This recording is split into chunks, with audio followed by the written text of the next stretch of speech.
And then we have to play according to figure out what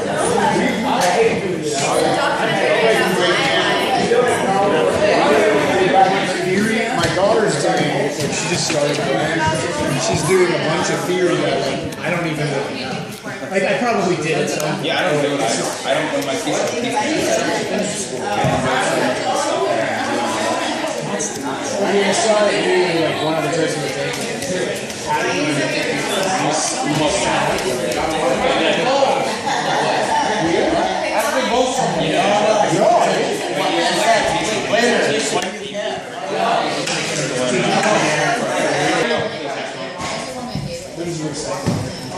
Yeah, I got one.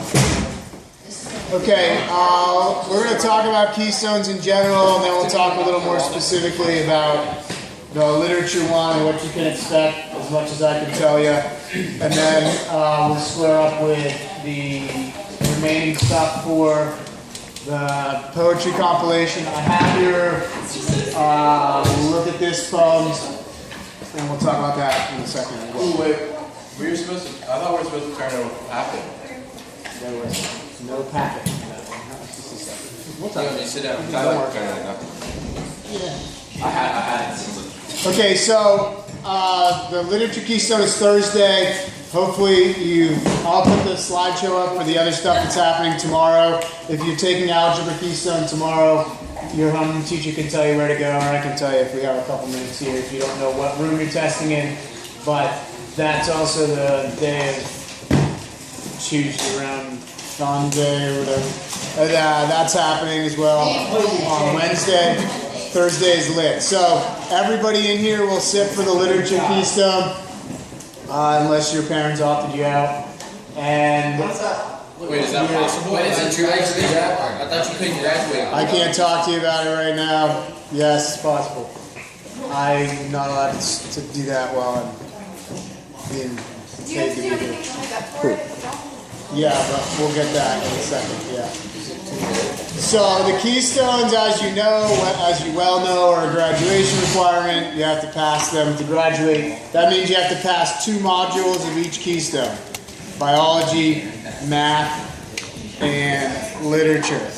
You can take the keystone as many times as it takes for you to pass a total of 2 modules. So in a perfect world, you'll take the test on Thursday, you'll pass the modules, both of the modules on Thursday, and that's the end of it.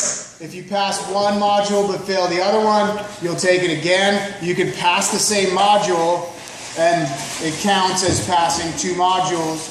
So you can pass the same module again the next time, and it's just a total of 2 modules in each test. So 6 total modules between the 3 tests. That's a little advanced mathematics, but that's how it works. Ready? So, what drugs were the people who designed this system on?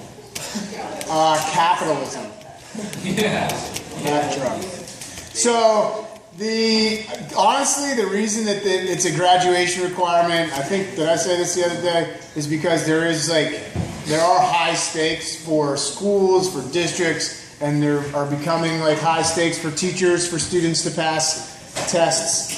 But then the reaction in many places is, well, like, there's never any stakes on the students. So like now the stake is you can't graduate without them. So I don't agree with that. I don't think you'd ever hear those words come out of my mouth, but that's the reason that it's a graduation requirement. If for some reason you don't pass the modules and you don't pass the keystones in any of the subject areas, before you graduate, will take what's called a project-based assessment. The project-based assessment is like a portfolio. It's a 40-hour class-ish thing that's going to happen, and it's the computerized stuff that they're building now and paying someone to build now. So that would be your substitute for passing the keystones. I think the biggest incentive for passing them, instead of doing the project-based assessment, would be that what I think will happen is they will build a class that you'll, instead of taking like English 4, you would take English 4 Keystone Prep or some version, whatever they call it. They would put you in a class that would be solely focused on passing that project-based assessment, which is a colossal waste of time and obnoxious. But that's, I think, what will happen. It's happened before. When the first year I taught 3 sections of seniors who had failed PSSAs at the time, and that's what we did. The entire second semester was making a portfolio so that they could graduate. That used to be a requirement for graduation. If you didn't pass PSSAs, you had to. Now it's just a district requirement. This is now a state requirement. There's a bill in the legislature to make it no longer a requirement. There's also a lawsuit about the same thing. But right now, as it stands, you, the class of 2017, get to prove you're worthy of graduating by passing 3 Keystone exams. That's how it is. Hopefully you pass them all, and then it's sort of like, this is stupid, but I don't care because it's over with. To Yoni's point about the 4.0 and the Harvard admittance yesterday, yes, Keystones are still a requirement. So that's the sort of like impetus for taking them and doing your best on them. You all are capable of passing literature. There are a couple things you need to keep in mind. The first is that you should look at the test as like one module at a time. So it's a long day of testing. The reason that you have lunch in between is because that's a law. Like actually, it's a law. You have to eat lunch in between the modules. I don't know how they're monitoring whether or not you actually ingest the food, but that's what has to happen. So you take one module on Thursday, it'll be up till about 10:15. Your brunch is at 10:15, and then you'll take the second module, which you'll probably be done with earlier than 2:46, but you'll get to hang out wherever you are. Some of you, fortunately, you get to hang out with this guy. Not him. Yes, him, but me too. So that overrides any negative effect of that. So that's how it goes. That's the reason it's structured that way. That's the reason it's 3 school days worth of testing, because of the lunch in between the modules thing, which is part of the legislation. Can we just break the law, like jaywalking? So you could participate in civil disobedience in the form of opting out, but again, I can talk to you about that on my personal email or not in the school hours. Yes, like Can we Hillary. take the test in our own words? Yes, literature, yes. Can I You just spend the whole day with her. So on Thursday we're gonna like get there at the normal time, whatever, like from 8 o'clock or whatever to a certain time we're gonna be testing, and like at a certain time, like we'll all have to be dismissed to go to lunch. Yeah, 10:15, you'll go to lunch. It's fourth, I think fourth period. Yeah, brunch. They're gonna have eggs Benedict and a waffle station. No, if you're lucky, they'll have circle pizza. So yeah, so that's why. So that'll be that fourth period is lunch, and then you'll come back after lunch and do module 2 till you're done. I would imagine that 90% of the rooms that'll be done. I can't imagine it taking past like 1 o'clock. So that's where, when we talk about the scrapbook thing, that's where you're probably going to bring something like that, or like a book to read or something, so that you can use that time. I mean, make the most of that time anyway. What? Are you not allowed to have backpacks though? You can bring them, but then you have to put them in the designated backpack area.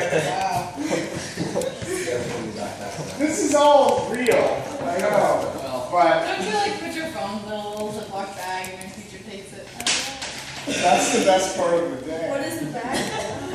So that it can be in a bag. So that you can't leave.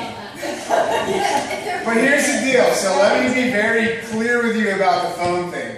There are students in New Jersey that took the PARC test, which is their version of the Keystones. They took the PARC test, and somebody tweeted like something about the test just in general, like took the PARC test today, it sucked. And like the company that administers the PARC test is following all these Twitter things about them, and like is coming after them with like law enforcement because they're lunatics. But like that's what they're doing. So right, we can confirm that. So like when it says like I won't share any of this stuff, or like when you sign a little declaration that like I won't tell anybody about the test at all, like super secret KGB crap. Like, it's for real. I'm not saying anybody cares what you post on Twitter, because most of you are irrelevant, but like, maybe Pearson does. No offense. That's true, right? If they're irrelevant, Yeah. you're not irrelevant. You guys are all very special.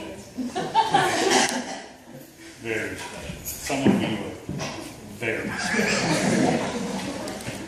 Does anybody have permission slips for me for golf? What they do to that? No, but you can bring them to the course. Okay, then, yeah. All right. That is all. If anybody sees Mr. Parker tomorrow, remind him that I am golfing and he's in the classroom. If you want to mention to him a couple more times today, whenever you see him, that I'll be golfing tomorrow and he'll be giving me a test, feel free. Hey, Mr. Parker, Mr. O'Brien is going golfing tomorrow and you're not. I wish you still have your voice like that. Great. Good day. What I want to say right now would get me fired, so I'm just going to not say it. You won't say it. Camo shorts and sandals are getting you fired. Nothing's coming out of your mouth is going to get you fired. Fair. All right, so that's like the test security thing is a big deal, which is why when we talk about what's on the test, I can only talk to you generally about what's on it because I can't even look at it. So like all I can look at when I'm administering the test is like, are you on section 3 and are you bubbling in the answers for section 3? Like if I'm standing here and looking at the test, like I'm supposed to glance at it, I'm not supposed to look at it. So like I can lose my certificate if I look at the test, like actually. So because people cheat, apparently that's how it goes. I don't cheat. I say cheating for my football team. I love them. Whoa, shade. So yeah. But that's why like we talk more generally about like strategies to work through the Keystone. Well, that's what we'll talk about in a second. But I can't tell you like, hey, last year they asked this, or last year this section was on there, because I don't know. And even if I somehow knew that, I can't talk to you about it. So strategies for like working through the Keystone specifically, it's a sort of like a two-part test combined into one. So it's reading and writing, and that means you'll read a passage, you'll have some questions about it, and you'll have an open-ended. Or you read like two, and the open-ended will ask you to compare them, or some version of that. There is open-ended? Yeah. No, so the writing section is easy to pass. The reason it's easy to pass is if you can count to like 2 or 3, which you should be able to do. Since I get to Then, right, so one of the things that we've done in years, like I've told you at times, like I want 4 quotes in this section about whatever. And that's not because I like want to teach you the Keystone, but you need to be in the habit of like, did I cite it, did I like use the quote, explain what it meant, and explain how it contributed to the development of theme or author's purpose or like whatever it is. So make sure, even if you write a 10-page essay, which is stupid, but even if you do that, but you only cited 1 quote in it, you're not passing that section. The people that are scoring them are like temporary employees that are hired off of Craigslist, and they're looking for like 2 quotes with supporting explanation. If that's what it asks for, that's what you have to have. So it's really like that simple. Make sure that you're sort of in your mind or even on the paper, like checklisting that out. Like you have, okay, it's asking for 2 examples or 3 examples. When the word example is used, use a quote. That's the most important thing in being successful on that writing portion. Jake? Is it true that they grade it based on as well as based on? So yeah, there's some like, primarily they're grading based on numbers of like 2 of these, 3 of these, or whatever. And there are some ways like, and actually this is SAT stuff, so like in the SATs, there was like a way, like an algorithm to like beat the test scores where you get like a perfect score in the writing section because literally you got a quote from Amelia Earhart and like then you supported a bunch of stuff and you said nothing meaningful. If you want to Google that, it's really interesting, like how like one guy beat the SAT system. But that's more SAT than Keystone. So Keystones are more like specifically, did they use 2 quotes. And these people are grading these like writing sections in like less than a minute. I mean, it's quota based. Like you have to grade a certain number.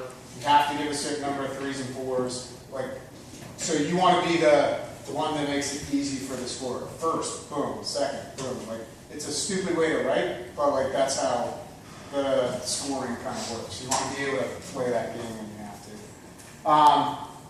The other thing that you'll see, and we've done some of this here too, is that like the prompts or even the multiple choice questions will ask you like what techniques an author uses or what devices an author uses. So in your like tool bag, you want to remember like literary devices. Diction is always an easy one to write about. That's just word choice, but if you use the word diction, the author's diction is X, and you fill in the blank with, he chooses the word, like in the Dolce poem, he chooses the word children instead of like soldiers or young people, because children has this like idea of innocence. And if you were writing to that poem specifically, you might say the author uses diction as a strategy to present the fact that these are children rather than soldiers and they're innocent and whatever, and that's a 4.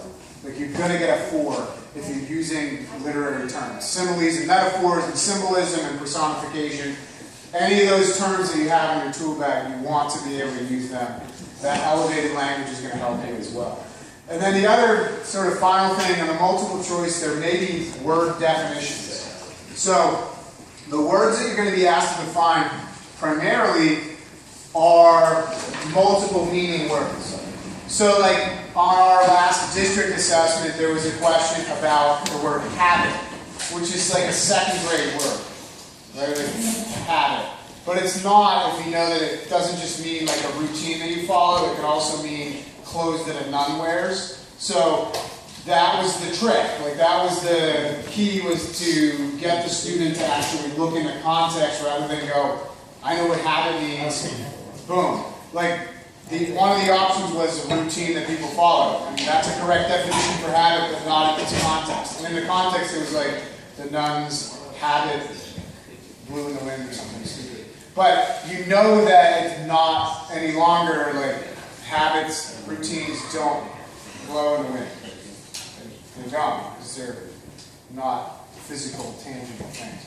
When you're looking at the definitions of the words, make sure that you're looking at the context. And if it seems easy, it's probably because you're not looking at the context. So if you see a word that's that simple, it's probably not what you think it is. It's intended to get you. No, I just want to see how bad the mechanics of your jump shot are, because they're bad.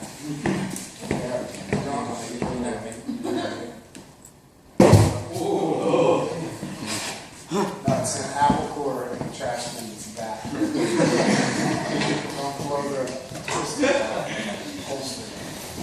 So make sure that when you're looking at the vocabulary words, you're attentive to that. That like the intent there is to make sure you define them in the context rather than just out of context from the dictionary stuff. Okay?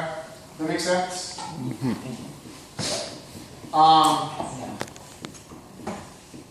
Don't color designs on your publishing. Like, I think it's great to like protest stuff that is stupid and unfair and whatever, but there's also this like don't cut your nose off to spite your face thing. You know what that means? So Siri would know. You can ask. So there's also the idea of like, it's the only girl I'll ever talk back to you. Wow. That one just really hit the heart of Mary. Yeah. Just know that in my diary, there will not be kind words said about you today. It's a journal. It's a journal. They won't be spelled right either.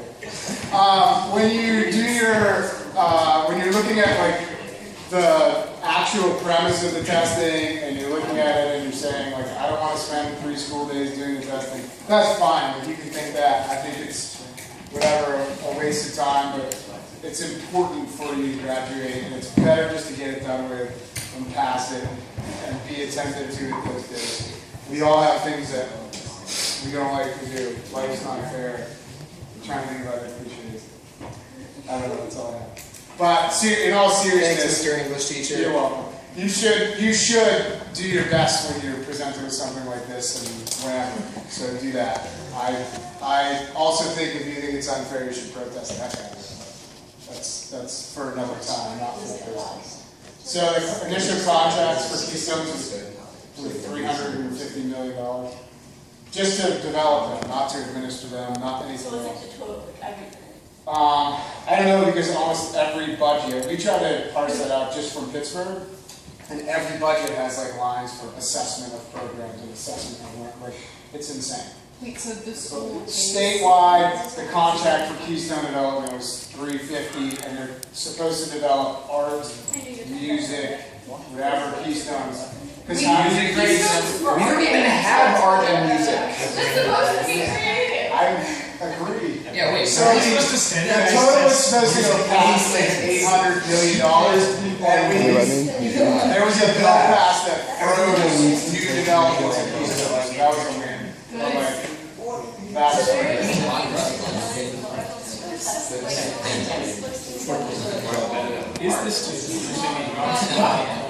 that's why I go speak at anti-testing events, and that's what we may win some of them.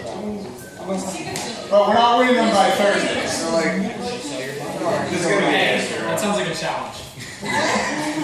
What if we just all not show up on Thursday? So look at, the entire grid. again, you have to use the Google and see if that did happen in New Mexico and Newark and Seattle. How did it work? So it's happening. Wait, what happened? Did it work? They showed up, they boycotted. No, they didn't show up. Yeah, they didn't show up, okay. And what happened? the whole grade didn't show up. I And don't know. Can we just like, Go look it up. can we just like pick it in the front? Are they gonna hire student scabs? So if we were gonna do something like that, then you'd have to plan it a little more in advance. But No, I don't think so. Social media these days, just send it out. yeah, but for it to have an impact, and I am not recommending that you do that. So yeah, that's where it's different. So the problem in Yeah, guys, Pennsylvania look is at it, you That's a really good idea. have like a graduation requirement linked to it. So like that's the problem now. To me, the right way to do it is to say you delink graduation requirement and then start to, that's what I think. And I am just like Why don't we just violently overthrow? Sophomore class control president, means in production. I propose the bill. Yeah, take it over.